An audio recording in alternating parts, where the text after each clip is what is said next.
ताली बजाइए, जोरदार ताली बजाइए। बहुत सारे हमारे भीतर के लिए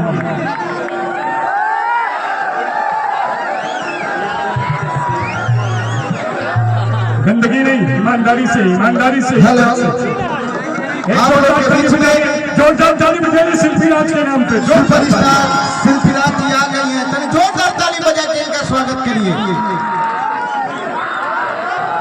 ठीक है, ठीक है, थोड़ा सा इन लोगों को पीछे कीजिए। हाँ ठीक है।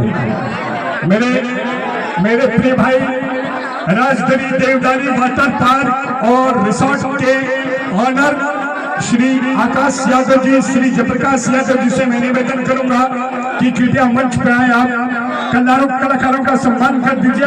नीचे तो नीचे, मेरे मंच के ऊपर भी कलाकारों के अलावा इतने लोग बैठे हैं मेरे भैया। मैं आप लोगों से भी निवेदन करूंगा दोस्त, थोड़ा मंच को खाली करो यार। पीछे से वीडियो बना के क्या करोगे? थोड़ा मंच को खाली करो। ये देखने वाले पीछे क्यों मंच पे क्यों खड़े हैं? उनको नीचे उतारिए।